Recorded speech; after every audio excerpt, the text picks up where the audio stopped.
Everybody, it's me, Edward Jones, back with a new video, right-wing violence. So we're getting close to election day. A lot of people voted early.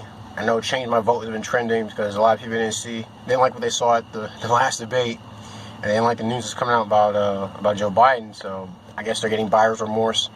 If you can change your vote, you know, that's cool, I guess. If you can't, then hey, you gotta stick with it. You gotta live with the fact that this is who you voted for, and you know, live with the consequences thereafter. I'm waiting until election day before I cast my ballot. You know, just cause maybe I'm too much of a traditionalist. But there's talks about violence happening after the election, even on election night, and there seems to be a lot of discussions about, you know, right-wing militias, which I think is a silly phrase, but you know, extreme right-wingers. And, you know, and they get talked about a lot. They get talked about a lot in the media. These right wingers causing violence. Which, what violence? What violence do you really see coming from the right? You know, compared to what we see coming from the left. The left, as in Antifa, BLM. I don't know if I really say anarchists. I tend to think true anarchists keep to themselves. Actually, if anything, I think anarchists are, you know, probably a more extreme version of right wingers. But really, just these collectivists, these Marxist groups, are the ones who are really have been committing acts of violence since spring, since the lockdown, since all these since recent police shootings. It's always been the right hunkering down basically, and the left going out and attacking en masse. And I think that's because left-wing violence is collective in nature. And so they go after groups that they perceive as being threats to their, you know, whatever their ideals are. And those groups generally are right-wingers, business owners, or just property owners in general, homeowners. they don't really target individuals, because individuals have names. They have specific names. Like me, I'm Edward Jones, a.k.a. Mossy500A, a.k.a. Daniel Kuhn, a.k.a. Doom Guy number 2. That's my name. If someone were to target me, they would be coming after me. Now, if someone were to target a group, they'll target people who look like me, you know, whether because we wear this hat or skin color, you know, green flannel, whatever. They target a group, and that tends to be targeting a mass of people, and generally it's indiscriminate, you know. And that's what the left wing has always been. I think that's what they've always been known for. They go after groups. Which explains why they love to burn things down, because burning things is very you know, indiscriminate. It's very or bombings. They love doing that. They love burning and bombing things. You know. What does right-wing violence look like? Right-wing violence seems to be more reactionary, because I think a belief amongst us right-wingers is that we're individuals, and so we're not going to just attack a group for basically being a group. There had to be a particular reason why they're being targeted, and really it's not even the group itself. It will be individual members. Right wingers don't really start. From my knowledge, we don't start fights. We'll finish them, but we've been taught not to start stuff with other people. You know, for example, we're free speech, not to censor people. Let them talk.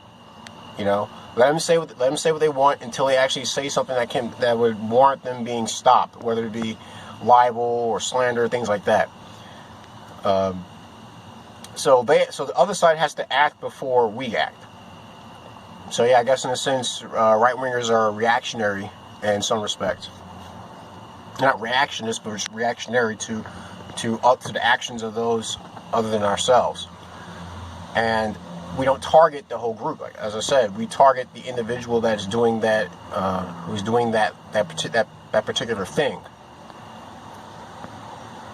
We don't start fights, we finish them. And we generally don't like to fight. That's another thing. Right-wingers don't like not to say we're pussies, but we recognize how things can turn out if we engage in violent acts. And that's why we generally reserve using force when it's absolutely necessary. But when it's absolutely necessary, we don't half-ass it. We go all out. You know, why do you think right-wingers are so well known for being gun nuts? Because when you bring a gun to a situation, it's all or nothing. You don't pull it out unless you actually have to use it. You're committed to what the situation calls for, and you're going to deliver the goods. No questions asked. Like Kyle Rittenhouse, for example. He didn't just, and he's a great example. He didn't just shoot indiscriminately into a crowd, which would be a left-wing tactic, because you're shooting into a crowd. You're indiscriminate. You're shooting a group of people. Whether they target you or not, you're just gonna take them out because they're with that group. No, he shot people. He shot particular people. He shot people who attacked him. And like I said, the video evidence on his side is so golden. I mean, even after he shot Grosskreutz, I think is his name. After he shot the guy in the bicep, there was one other guy a couple feet away from him who put his hands up, just backed off, and Kyle didn't do anything. So Kyle was committed all the way with using violence. Well, with using violence that was for particular individuals, and that's how right wingers tend to do things. We don't just indiscriminately shoot people. We target those who actually are threats. And everyone else, I say we give them a chance to change their mind. Reconsider their their plan of action. Give them a chance to surrender. Which I guess is very noble of right wingers. Very nice of us. It can be seen as a weakness because we don't like we're hesitant to engage in violent actions. But you can rest assured that if we have to do it, we're going all out. And I think a lot of left wingers actually saw that, like going back with Kyle Rittenhouse, they saw how the right can actually take care of themselves. Shame is though that the media would generally paint right wingers as being these, as this boogeyman, especially conflating white supremacists or really white supremacists with being right wingers. Which white supremacists are leftists because they care about their group. They don't care about individuals. They care about their group as opposed to other groups. While those on the right, they recognize their individuals with individual names. Like I said, Edward Matthew Jones II. I'm an individual, and I would not target a group of people. I will only go after those who start things with myself. I'm not just going to shoot indiscriminately. I'm not going to just commit mass violence against people that may not even been a threat to myself. Right wingers, they stick to individuals who are threats, and that's it. Because as we all know, people can change. Let's just hope they decide to change before the bullets start flying. Well, that's my video. Please tell me what you think. Do you have different perspective on right-wing violence versus left-wing violence? I'd love to read your guys' comments. Please share your thoughts. Leave a comment in the comment section. Like, share, and subscribe. And if you want to help out with the channel, just look for the Give Up That Cheese button on my YouTube homepage. Take it to PayPal. Donate any amount you would like.